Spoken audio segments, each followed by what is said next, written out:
Hi friends, எல்லாம் நல்லா இருக்கீங்களா? நான் ரொம்ப நல்லா இருக்கிறேன். நீங்களும் ரொம்ப நல்லா இருப்பீங்க அப்படின்னு நம்புகிறேன். வாங்க இன்னைக்கு வீடியோக்குள்ளே போகலாம். இன்னைக்கு நான் எதை பற்றி உங்களுக்கு நான் சொல்ல போகிறேன் அப்படின்னு பார்த்தீங்கன்னா, ஹேர் பேக் பற்றி தான் சொல்ல போகிறேன். ஹேர் ரொம்ப ட்ரையாக இருந்துச்சு, அதனால நான் ஹேருக்கு பேக் போட்டேன். அந்த பேக் அப்படியே உங்களுக்கு வீடியோவாக எடுத்து காட்டலாமே அப்படின்னு தான் நான் வீடியோ எடுத்திருக்கேன். வாங்க அந்த வீடியோவை பார்க்கலாம், எப்படி ஹேர் பேக் போடலாம் அப்படின்ட்டு. பேக்குக்கு தேவையான பொருள் நான் எடுத்து வச்சுருக்கேன். நாள் வடித்த சோறு, கொஞ்சம் வெள்ளை கொண்டக்கடலை, கருப்பு கொண்டக்கடலை கொஞ்சம் எடுத்து வச்சுருக்கிறேன். அது புரோட்டீன், ரொம்ப முடி வளர்ச்சிக்கு நல்லது. வெந்தயம் அதே மாதிரி நாள் ஊற வச்ச வெந்தயம் கொஞ்சம் எடுத்து வச்சுருக்கேன்.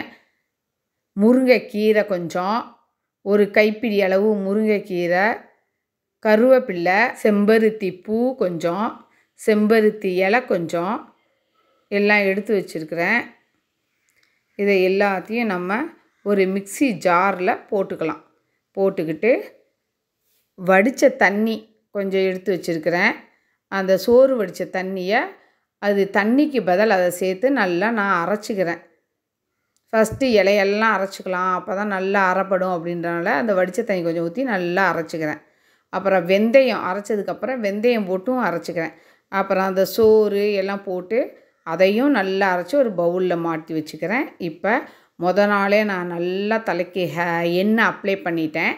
எண்ணெய் அப்ளை பண்ணனால நான் பேக் எடுத்து டைரெக்டாக அப்படியே வகுந்து பேக்கை நான் இப்போ நல்லா எல்லா தலைக்கும் அப்ளை பண்ணேன். நுனி முடி வரைக்கும் அப்ளை பண்ணி 20 நிமிஷம் ஆயிடுச்சு. பாருங்கள், ஹேர் 20 நிமிஷம் கழிச்சு கொஞ்சம் பிளாக்காக இருக்கிற மாதிரி தெரியுது. இப்போ நான் ஹேர் வாஷ் பண்ணிவிட்டு வரேன்.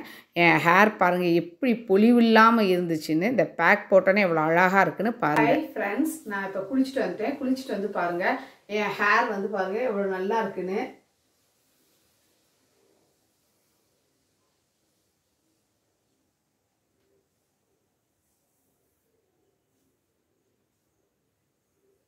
நான் என் ஹேரை இது மாதிரி தான் எதிர்பார்த்தேன். இப்போ தான் என் ஹேர் இது மாதிரி நல்லா அழகாக இருக்குது. இதுக்கு முன்னாடி கொஞ்ச நாளாக என் ஹேர் நல்லாவே இல்லை, என் ஃபேஸும் நல்லாவே இல்லை. அதுக்கு காரணம் என்னன்னு பார்த்தா, நான் ரொம்ப கவலையாக இருந்தேன். அந்த கவலையோட வெளிப்பாடு தான் என் ஹேர்லேயும் என் ஃபேஸ்லேயும் எனக்கு காட்டுச்சு. எல்லாமே என்னையும் கேட்டாங்க, எதுக்குக்கா உங்கள் ஹேரும் உங்கள் ஃபேஸும் ஒரு மாதிரி ரொம்ப டல்லாக இருக்குது அப்படின்னாங்க. அப்போ சொன்னேன், எனக்கு ரொம்ப மனசு கஷ்டமாக இருக்குப்பா, அதனால எனக்கு இது மாதிரி காட்டுது அப்படின்னு. அதுக்கு அவங்க சொன்னாங்க, நீங்களே எல்லாத்துக்கும் சொல்லுவீங்க, நீங்கள் என்னக்கா இப்படி பண்ணுறீங்க அப்படின்னு. எல்லாத்துக்கும் நானே சொல்லுவேன்ப்பா, இருந்தாலும் மறக்கணும் அப்படின்னு நினச்சாலுமே அது மறக்க முடியல. என்ன பண்ணுறது, எனக்கே தெரியுது, இன்னும் கொஞ்சம் நாளில் கழிச்சு நான் என் ஹேரு என் ஃபேஸு எல்லாத்தையும் நான் மெயின்டைன் பண்ணிடுவேன் அப்படின்னு நான் அவங்களுக்கு சொன்னேன். இந்த வீடியோ பார்க்குற அவங்களுக்கும் தெரியும். இப்போ அதுக்கப்புறம் நான் தொடர்ந்து ஹேர் பேக் போட்டுக்கிட்டு இருந்தேன். என் ஹேர் ரொம்ப ட்ரையாகவும் நெளியாகவும் பார்க்குறதுக்கு ஒரு பொலிவு இல்லாமல் இருந்துச்சு. அது எனக்கே தெரிஞ்சது. இப்போ நான் பேக் ஃபஸ்ட்டு தடவை போட்டேன், எனக்கு ரிசல்ட் தெரியல.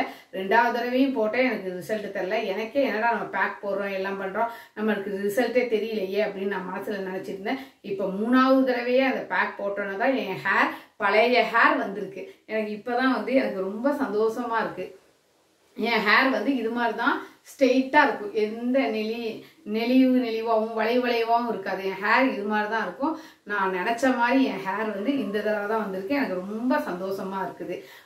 நான் இது மாதிரி தான் என் ஹேரை எதிர்பார்த்தேன். என் ஹேர் நான் நினச்ச மாதிரியே வந்துருச்சு. எனக்கு ரொம்ப சந்தோஷம். இது மாதிரியே நீங்களும் யூஸ் பண்ணி பாருங்கள், அவங்க முடியும் அழகாக இருக்கும். நன்றி, வணக்கம்.